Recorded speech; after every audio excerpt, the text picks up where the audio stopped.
masih masalah remisi dan pembebasan bersyarat, pemirsa. Saya ke Bang Thompson, itu sebetulnya bagaimana ceritanya Pak Anggodo itu bisa mendapatkan remisi 29 bulan tuh lobby-lobbynya bagaimana itu? Jadi begini, di pemberitaan pun kan sudah ramai. Pak Anggodo ini dalam mendapatkan remisi ada 3 jenis. Itu satu remisi umum setiap 17 Agustus. Satu remisi khusus keagamaan. Satu lagi oleh Departemen Kesehatan. Ada yang namanya remisi kesehatan bagi yang menderita penyakit permanen. Jadi Pak Anggodo ini pun dalam setiap mendapat remisi ini bukan wah-wah banget. Tapi 29 bulan, seingat saya itu tidak ada yang mendapatkan remisi itu. Kan ada maksimalnya berapa, sekian bulan sampai sekian bulan. Pak Anggodo tidak pernah mendapat yang maksimal. Jadi jangan dibuat terlalu luas seolah-olah Pak Anggodo ini setiap dapat remisi dapat yang maksimal. 29 bulan belum maksimal. Itu yang paling tinggi itu. Saya sendiri ingin usul banget nih ke Muri biar dia dapat paling tinggi. Gitu, seperti itu. Jadi begini. Jadi ini prestasi yang harus dihargai atau bagaimana nih menurut Anda? Saya sepakat dengan Mas ya bahwa betul itu hak. Tapi ketika itu hak harus juga memenuhi syarat yang diatur oleh PP 28/2006. Jelas di situ menyebutkan syarat untuk mendapatkan remisi setelah menjalani sepertiga dari masa pidananya. Kalau kita berhitung dari 2010 dia ditahan. Tapi di baru 2013 setelah itu baru dapat remisi. Nah, kalau 2013 dapat, logikanya di mana? Menjalani 29 bulan.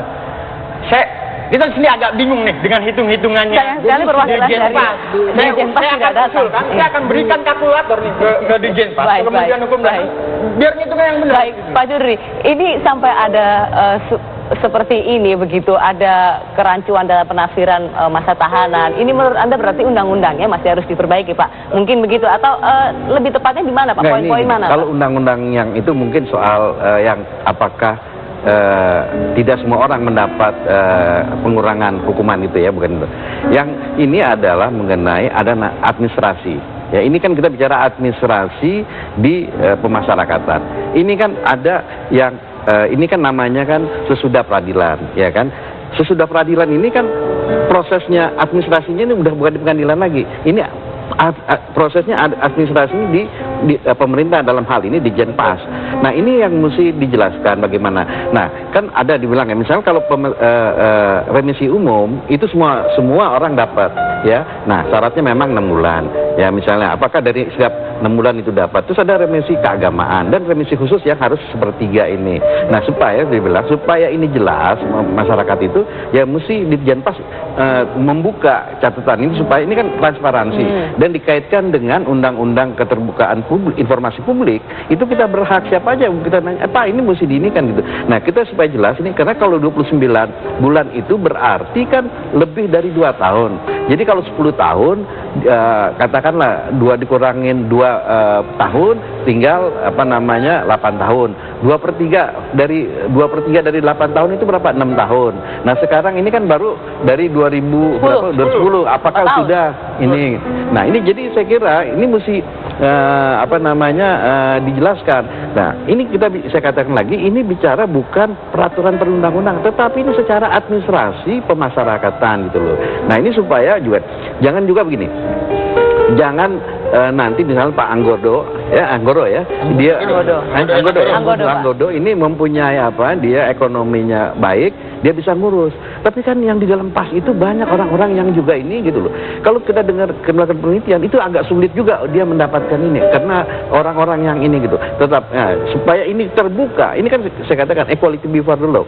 Hak-hak ini bukan hanya diterima oleh Pak Anggodo aja, mestinya juga si Ali, si Badu yang lain-lain mesti dapat. Ya. Apakah haknya ini sama yang diperlakukan oleh ini gini supaya ini terbuka gitu loh. Oke. Bang Eson. Ya. Remisi memang menjadi hak dari narapidana, tapi kalau dengan peraturan yang mungkin masih cukup longgar begitu bagi seorang koruptor ini bisa mendapatkan remisi dan kemudian pembebasan bersyarat, menurut Anda di mana yang harus diperbaiki? Ya, saya menyambut yang dikatakan Pak Kudri. Besok ICW dan koalisi akan datang ke Kementerian Hukum dan HAM menanyakan soal kejelasan berapa dapatnya remisi untuk Anggodo. Kemudian waktu terminnya dan sebagainya. Artinya tadi perlu ada kejelasan juga dari kementerian. Sebenarnya nggak usah diminta, dia harusnya jelasin tuh dipaparkan soal permintaan itu. Kemudian bicara soal hak, betul nih. Tapi kita terikat dengan peraturan pemerintah, peraturan yang mengatur soal pelaksanaan tentang hak-hak narapidana ini. Di situ jelas 2/3 untuk pembebasan bersyarat. Kemudian syarat yang lain adalah berkelakuan baik. Nah, kelakuan baik ini juga jadi multi tafsir gitu ya. Kita pernah melakukan riset tahun 2001-2002 tentang pola-pola korupsi di peradilan, termasuk di lembaga pemasyarakatan. Yang ditafsirkan berkelakuan baik adalah berbuat baik, berbaik-baikan dengan kepala lapas, sipir, pejabat di kementerian. Maksudnya berkelakuan sopan gitu atau bagaimana? Ya, jadi kalau lebaran ngasih bingkisan, parcel. Kalau misalnya ini ngasih beberapa kado. Pak Thompson, silakan mungkin dilakukan apa enggak atau klien Anda Jadi itu? gini, perlu teman-teman ICW buktikan. Itu sebenarnya terlalu jauh bilang karena harus kasih parcel ke pejabat. Udah dibuktikan belum itu? Kita riset, Itu Pak. tuduhan. Nah, kita riset. Risetnya dibuka juga lah risetnya gitu. Kita sudah Kemudian riset dan begini, kita tidak umumkan. ini terjadi, 2002. polemik ini terjadi karena apa? Karena pola pikir teman-teman itu masih pemidanaan itu adalah balas dendam dan penjeraan. Padahal sejak adanya undang-undang sistem pemasyarakatan itu sudah dirubah. Narapidana itu ditempatkan di lembaga pemasyarakatan untuk dibina supaya dia bisa kembali ke masyarakat, diterima masyarakat. Maka sebelum itu pun ada proses asimilasi. Jangan lagi berpikir ini balas dendam, penjeraan. Penjeraan itu bukan di situ. Jangan penjeraan terhadap pelaku lain dikenakan kepada yang terhukum. Kita nggak bicara soal itu ya. Kita masih ke sistem itu karena dia warga binaan. Baik. Dia adalah warga binaan Bang Eson, silakan. Betul, Mas. yang punya hak. Betul. Punya hak itu diatur. Ketika aturannya sudah terpenuhi diajukan. Kita juga tidak bodoh-bodoh amat mengajukan nggak ada aturannya gitu. Saya paham undang-undang pemasakan, saya paham. Tapi kita terikat dengan PP-nya, pelaksanaan terhadap itu. Oh ya, justru karena ada PP-nya itu juga. Pak Judri silakan menengahi. Ada jelas. PP nomor 99 tahun 2012, tapi yang sayangnya tidak berlaku surut Pak bagi para koruptor yang sudah menjadi narapidana sebelum tahun 2012. Menurut Anda bagaimana? PP yang 99 2012 itu kalau ada justice collaborator atau whistleblower itu gitu loh ya. Kalau yang itu nggak dapat hak itu. Yang saya bilang ini si Anggodo ini nggak dapat remisi yang ketentuannya pasal PP 99 2012 itu. Ya itu. Nah, yang ini. Nah, sekarang saya kira ya supaya ini kan ini kita bicara konsep ya. Tadi Saudara Thompson ini kan konsep.